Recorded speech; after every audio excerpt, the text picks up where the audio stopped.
That leads us to your analogy of dust. So beautiful, of how God can take the dust, the ashes of our life, and with a little bit of water, clay is formed and can be remodeled into something new. That's right. Explain it for me. Well, this came out of one of the activities, again, in counseling. I feel like I've done so much therapy. First of all, thank you for being very open about counseling. Because as you know, in the Christian world, counseling is sometimes looked down upon as a weakness. Look, but thank you for being so honest about that. If people want to look down on me, I've given them so many things to look down on me that counseling will be the least of their worries. So I just let it just fly. You know, we need spiritual healing and we need emotional healing. And so I had some amazing Christian counselors. But I remember just so profound activity that my counselor wanted me to do is to write a statement of impact so that I could give this letter to Art and help him understand that I was walking the path of forgiveness, trying to forgive him, not just for the facts of what happened, but I also had to learn to forgive him for the impact of what those facts had on me. Forgiving for the facts of what happened, that's a decision that you make. But forgiving for the impact, that's a process you have to walk through. So I was writing this impact letter, and I said, Art, I want you to understand this hasn't just broken me into pieces. When you have broken pieces, you know that God can pick those up, glue them back together, and you still have cracks in your vessel, but His light can shine through the cracks. And as Christians, we love that story and we sing Kumbaya and, you know, we walk on. But for me, I had to explain to him the impact of what this had on me. I didn't look around and see broken pieces. I looked around and saw I'd been shattered to the point of dust. And I remember in that letter writing, and you can't glue dust.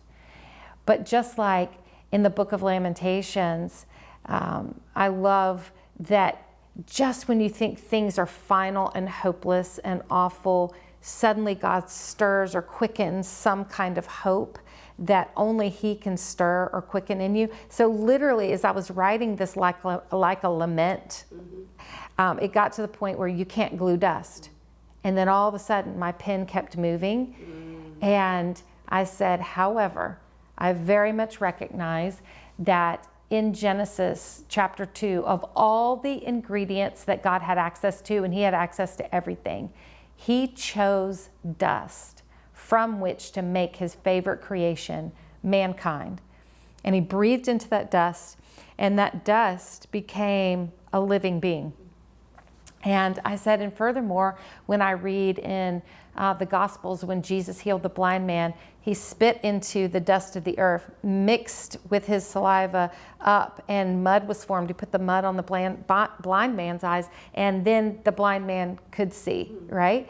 And then in Jeremiah and Isaiah, we are told that dust, when mixed with living water, becomes clay, and clay, when placed in the potter's hands, and we know God calls Himself that He is the potter. When we place that clay into the potter's hands, He can make anything new with it. So now I had a completely different view of the dust that I viewed my life had become. And I remember I ended the impact letter, instead of a statement of hopelessness, saying dust does not have to signify the end. Dust is often what must be present for the new to begin. When you write, you always talk about your writing to that one woman. As you just said, you're thinking about that one woman. How do you think that that can resonate with a woman that's reading this? Maybe not going through your certain scenario, but is feeling like her dust cannot be made into anything. I think what's frustrating sometimes in the Christian world is when we know inside of our heart that circumstances will prevent things from looking the way they used to look. Yes. And so that creates that feeling of hopelessness. You know, when you have someone say, well, God can bring good from this, but if you're talking to a woman who's just lost a baby, you know, her version of good would be that the baby didn't pass away. And so that seems so final. And yes, we know we will see that baby again in heaven, but When you know in your heart that things will never look the way that you had hoped they would, sometimes it's really hard to regain that feeling of hope. And in my marriage, I knew that things would never look the same. And like I said, when I was writing the book, I thought that my marriage was ending. And so I had to learn how to listen intently for God to give me a different version of what my good could be. And in my heart, I had to have a funeral for expectations that were no longer realistic.